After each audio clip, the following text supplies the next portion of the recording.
आसाराम बापू 10,000 करोड़ से ज्यादा का प्रॉपर्टी, हर घर में उनकी तस्वीर होती थी।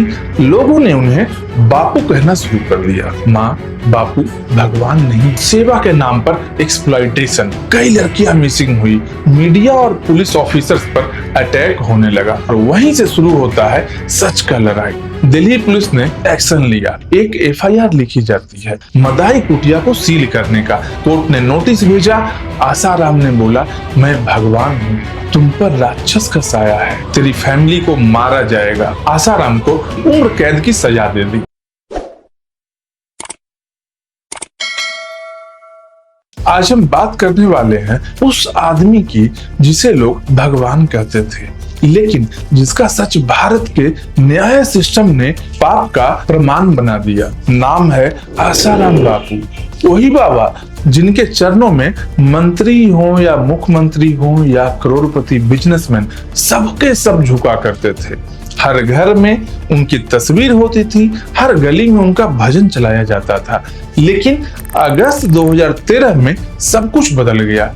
एक 16 साल की लड़की के माँ बाप ने दिल्ली पुलिस में कंप्लेन लिखवाई कि आसाराम बापू ने हमारी बेटी के साथ में किया है। और वहीं से शुरू होती है एक ऐसी कहानी जिसमें भक्ति, भ्रम, धर्म, धन और दर्द सब कुछ एक साथ था। आसाराम, जिनका असली नाम था असुमल हरपलानी सिरुमलानी, जो कि सिंध पाकिस्तान में जन्मे थे, पार्टीशन के बाद में इंडिया आ गए थे। छोटी सी उम्र में ही स्पिरिचुअल जर्नी शुरू कर दी और धीरे धीरे लोगों ने उन्हें बापू कहना शुरू कर दिया। हर एक जगह उनका सत्संग, उनका प्रवचन और हरिओम के नारे घूमते रहते थे। पॉलिटिशियंस के लाइन लगा रहता था और न्यूज चैनल्स उनके मिरेकल्स दिखाते रहते थे। लेकिन उन सब के बीच में चल रहा था एक अंधकार जिसे दुनिया ने देखा नहीं था। 19 अगस्त 2013 को दिल्ली के कमला मार्केट पुलिस स्टेशन में एक एफआईआर लिखी जाती है। एक नाबालिग लड़की के माँ बाप ने कहा, 4 दिन पहले जोधपुर के मदाई गांव में बापू ने हमारी बेटी के साथ में किया। पुलिस ने तुरंत एक्शन लिया। मेडिकल टेस्ट हुआ, स्टेटमेंट रिकॉर्ड हुआ और केस ट्रांसफर होता है जोधपुर के डीसीपी अजय लांबा के पास। उन्होंने ऑर्डर दिया मदाई कुटिया को सील करने का, ताकि सबूत को छुपाया नहीं जा सके या फिर सबूत को मिटाया नहीं जा सके। देखा जाए तो कुटिया नाम के लिए वो था, पर असली में एक मिनी पैलेस था। फील्ड्स के बीच में लग्जरी हाउस बना हुआ था। अगले दिन दिल्ली पुलिस की टीम विक्टिम और उसके माँ बाप को साथ लेकर जोधपुर पहुंचते हैं और वहीं से शुरू होता है सच का लड़ाई। लड़की ने पुलिस स्टेटमेंट में कहा, मैं शाजापुर से हूँ, पापा का ट्रांसपोर्ट का बिजनेस है, हमारा पूरा परिवार आसाराम बापू के भक्त है। मैं और मेरा भाई उनके गुरुकुल में पढ़ती हूँ जो कि छिंदवाड़ा में स्थित है। 2 अगस्त 2013 को उस लड़की का तबीयत खराब होने लगा। डॉक्टर नहीं बुलाया गया, उसके बदले में बोला गया कि तुम पर भूत प्रेत का साया है और फिर कहा गया सिर्फ बापू ही इसे दूर कर सकते हैं। 12 अगस्त को उस लड़की के पेरेंट्स उसे लेकर जोधपुर आ गए।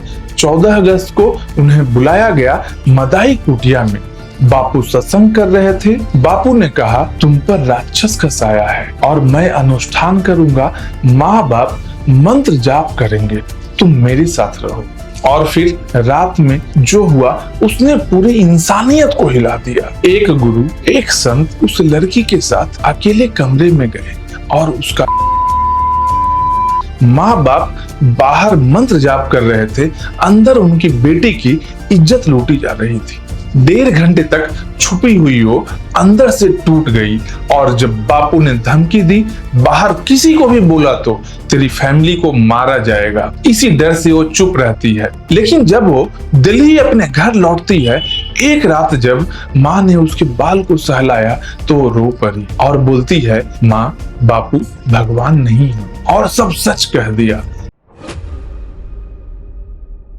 इसके बाद उसके फैमिली ने फैसला लिया कि एफआईआर दर्ज करेंगे। दिल्ली पुलिस ने बिना देर किए एफआईआर लिख दी। मेडिकल प्रूफ, स्टेटमेंट सबके सब मिल गया। केस ट्रांसफर होता है राजस्थान पुलिस के पास में।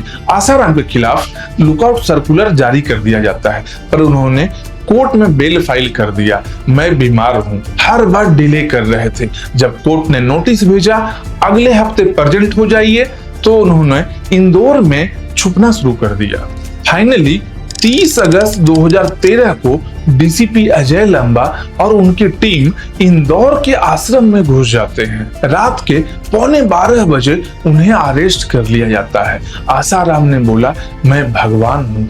पुलिस ने जवाब दिया, कोर्ट में सब भगवान इंसान बन जाते हैं। अगली सुबह पूरा देश देख रहा था कि बापू अरेस्ट हो गए हैं।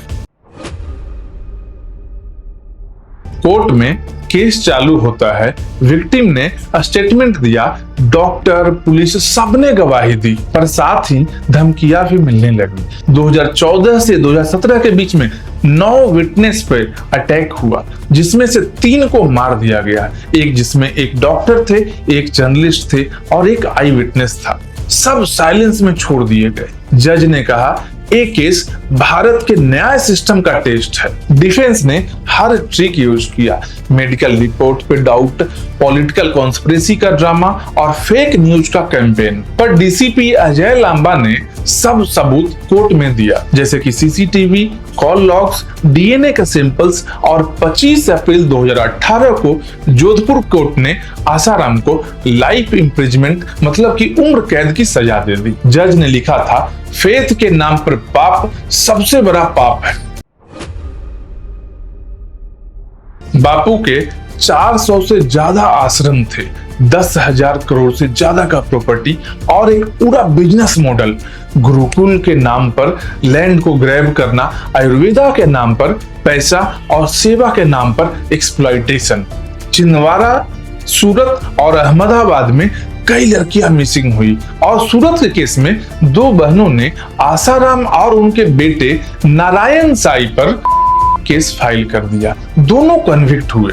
उनका फैमिली बिजनेस स्पिरिचुअल लेजेसी के नाम पर लस्ट और पावर का सेंटर बन गया था।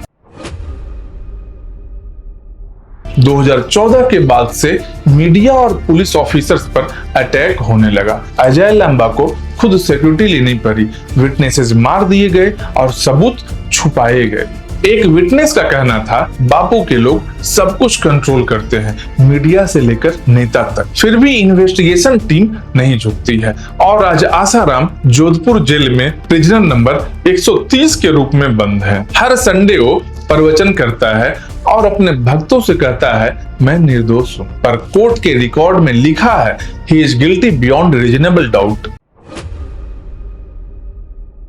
आसाराम का केस सिर्फ एक आदमी का नहीं है, ये देश के विश्वास का परीक्षा था। हम सब ने देखा कैसे अंधभक्ति, राजनीति और पैसा एक साथ मिलकर इंसाफ को रोकने की कोशिश करता है, पर एक डीसीपी, एक लड़की, उनके माता पिता कभी पीछे नहीं हटे और इसी वजह से 2018 में न्याय की जीत होती है। जब भी कोई गुरु अपने अस्तित्व से बड़ा हो जाए, तब याद रखिए, गुरु वो नहीं जो भक्ति मांगे, गुरु वो है जो सच सिखाए। संत वो नहीं जो भगवान बनने लगे, संत वो है जो इंसानियत बचाए। ये वीडियो किसी धर्म के खिलाफ नहीं है, ये वीडियो अंधविश्वास के खिलाफ है। मैं चाहता हूँ हर माँ बाप, हर लड़की, हर जवान समझे कि धर्म और ढोंगी में फर्क समझना जरूरी है, क्योंकि अगर हम चुप रहे तो ऐसे गॉडमैन फिर से एक नई लड़की को बर्बाद कर देंगे। आप अपने सुझाव हमें कमेंट करके बताएं। वीडियो अच्छी लगी तो लाइक, शेयर और सब्सक्राइब करें। मिलते हैं नेक्स्ट वीडियो में। जय हिंद।